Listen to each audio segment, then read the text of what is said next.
এই হিন্দুরা, হিন্দু বৌদ্ধ খ্রিস্টান ঐক্য পরিষদ যদি পিয়ার পদ্ধতিতে নির্বাচনে অংশগ্রহণ করে, তো তারা সংখ্যানুপাতের ভিত্তিতে জাতীয় সংসদে অসংখ্য আসন পেয়ে যাবে। কোরআন সুন্নাহর নীতির বাইরে কোনো সংস্কার দেশে সম্ভব হয়েছে? 11 মাস চলে। সংস্কারের জন্য হয়েছে কি?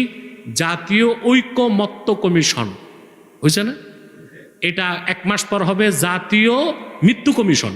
কোনো ভালো কাজ বা ন্যাক কাজেও ইহুদি খ্রিস্টান কাফের মুশরিকদের অনুসরণ তো দূরে থাক, সাদৃশ্যও থাকতে পারবে না।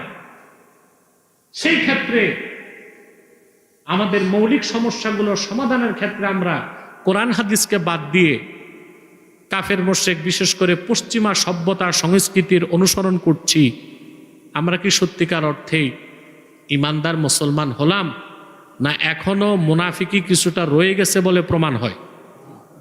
রয়ে গেছে না? কথা বলেন। সাবধান মুসলমান, আপনাদেরকে 10 মাস আগে বলেছিলাম কোরআন সুন্নাহর নীতির বাইরে কোনো সংস্কার দেশে সম্ভব হয়েছে? 11 মাস চলে।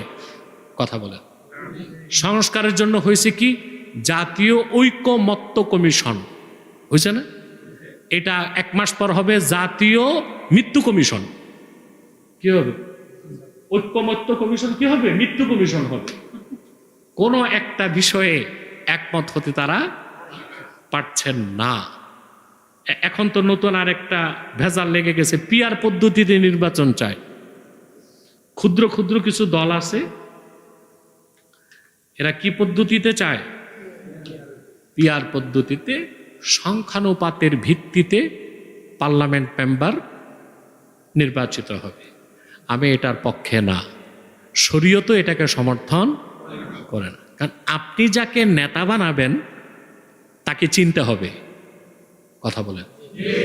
কিন্তু পিয়ার পদ্ধতির নির্বাচন হচ্ছে ব্যক্তিকে ভোট দিলেন না, মার্কাকে ভোট দিলেন। কাকে? তারপরে সংখ্যানুপাতের ভিত্তিতে পার্লামেন্ট মেম্বার হবে। অর্থাৎ বাংলাদেশে যে দল 1% ভোট পাবে সে 3টা আসন পাবে সংসদে। কয়টা? যে 10% ভোট পাবে 30টা আসন পাবে। এটা হচ্ছে সংখ্যানুপাতের ভিত্তিতে আপনার সংসদে নির্বাচিত প্রতিনিধি পাঠানো। কিন্তু আপনি তো আপনার এমপি কে হবে তাই জানলেন না। কথা বলেন। তো পরবর্তীতে দেখা গেল সংখ্যানুপাতের ভিত্তিতে নির্বাচন হয়ে গেল, আপনার এলাকার ভাগে পড়লো এমন এক এমপি যে মাদারজাত চোর। কি করবেন তখন? কোরআন কি থাকবে? আমি কিন্তু গালি দেই নাই। মাদারজাত চোর মানে জন্মসূত্রে চোর, মানে ওর বাপও চোর ছিল, ও কি চোর। কিছু করার থাকবে? 2 নাম্বার সমস্যা যেটা হবে আমি বলে দিচ্ছি, আমাদের দেশের জন্য হুমকি পিয়ার পদ্ধতিতে নির্বাচন। কেন? বাংলাদেশে হিন্দুদের ভোট আছে লক্ষ লক্ষ।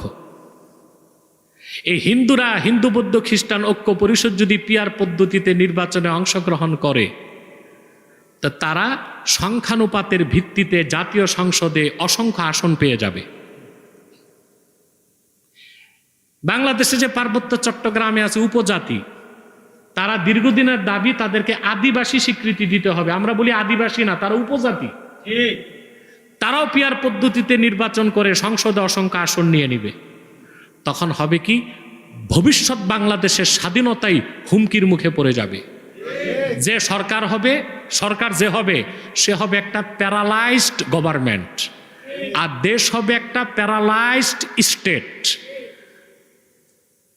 পশ্চিমারা এটাই চায় যে আমাদের দেশটাও দুর্বল থাক, সরকার যে হবে সেও দুর্বল থাক, তখন যা খুশি তা চাপায় দেওয়া যাবে। অতএব আপনাদের এখন চিন্তা করা উচিত, 2-4টা সিট আর আসনের জন্য যারা পিয়ার করে দেশ গরম করতেছেন, নিজেদের স্বার্থ দেখলেন, দেশের স্বার্থ দেখবেন না, এটা বড় একটা ভুল কাজ হয়ে যাবে। মোটের উপর আমি যেটা বলবো, পশ্চিমাদের কোনো আদর্শ অনুসরণ করা মুসলমানদের সুযোগ নাই। কারণ শরীয়তের বিধান হচ্ছে কাফের মুশরিক বেঈমানদের সাদৃশ্য রেখে কিছু করা যাবে না, বরং তাদের সাদৃশ্য হয় এমন কাজে বিরোধিতা করতে হবে। কি করতে হবে? বিরোধিতা করতে হবে। প্রিয় ভাইরা, পরকালের মুক্তির জন্য শুধু সুন্নতের অনুসরণ করবেন না, ইহকালের কল্যাণের জন্য সুন্নতের অনুসরণ করতে হবে। ইমাম আহমদ বিন হাম্বল তার মুসনাদে একটা হাদিস রাওয়ায়াত করেছেন। রাসূল করিম সাল্লাল্লাহু আলাইহি ওয়াসাল্লাম ইরশাদ করেছেন, বুইস্তু বিস-সাইফি বাইনা ইয়াদাইস সাআ হাত্তা ইউবাদাল্লাহু ওয়াহদাহু লা শারীকা লাহু ওয়া জুইলা রিজকি তাহতা যিল্লি রুমহি ওয়া জুইলা যিল্লাতু ওয়াস-সাগারু আলা মান খালাফা আমরি ওয়া মান তাশাব্বাহা বিকওমিন ফাহুয়া মিনহুম।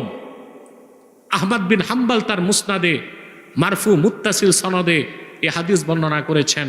রাসূল করিম সাল্লাল্লাহু আলাইহি ওয়াসাল্লাম ইরশাদ করেছেন, বুইস্তু বিস-সাইফি বাইনা ইয়াদাইস সাআ, আমি মুহাম্মদ সাল্লাল্লাহু আলাইহি ওয়াসাল্লামকে আল্লাহ তাআলা তরবারি দিয়ে প্রেরণ করেছেন। এর মানে আল্লাহ আমাকে প্রেরণ করে আমার উম্মতের উপর জিহাদকে ফরজ করছেন। কতদিন? যতদিন পর্যন্ত না সমগ্র পৃথিবীর মানুষ এক আল্লাহর ইবাদত শুরু না করে। সুবহানাল্লাহ বলবেন। আর আমার রিজিককে নির্ধারণ করা হয়েছে, রাখা হয়েছে আমার ব্যবহৃত ঢালের ছায়াতলে। ওয়াজুইলাদ যিল্লাতু ওয়াস-সাগারু আলা মান খালাফা আমরি, আর যে ব্যক্তি বা গোষ্ঠী আমার সুন্নতের বিরোধিতা করবে, আল্লাহর পক্ষ থেকে লাঞ্ছনা এবং তুচ্ছতা তাদের উপর বরাদ্দ হবে। তাহলে মুক্তি চান? পশ্চিমাদের ফর্মুলায় ধোকায় আছেন আপনারা। গণতন্ত্রের নামে ওরা ধোকা দিচ্ছে পৃথিবীর মানুষকে। সেকুলারিজম, ধর্মনিরপেক্ষতার কথা বলে তারা ধোকা দিচ্ছে মানুষকে। আজকে দেখতেছেন নিউ ইয়র্কে মেয়র পদপ্রার্থী একজন মুসলিম নামধারী, মামদানি, কিন্তু এ কোনো খাঁটি মুসলমানও না, নামটা শুধু মুসলমানের। তাই আমেরিকাতে কথা উঠতেছে যে এই লোক তো মেয়র হইলে খেলাফত কায়েম করবে।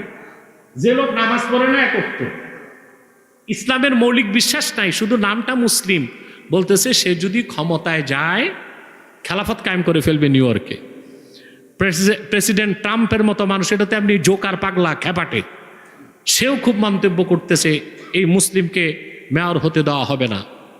আর বাংলাদেশে পশ্চিমাদের আদর্শ অনুসরণ করে, সভ্যতার অনুসরণ করে একদল দাড়িওয়ালা, টুপিওয়ালা মৌলবী সাহেবরাও আজকে মাঠে নামছে, রাজনীতিতে উদারতা দেখায় যে আমরা কে মুসলিম কে অমুসলিম এগুলো দেখার দরকার নাই, কাফের মুশরিক বেঈমান সব আমরা ভাই ভাই, একসাথে আমরা দেশ চালাবো। নাউজুবিল্লাহ বলবেন না? ভাই বানানোর আর মানুষ পায়নি।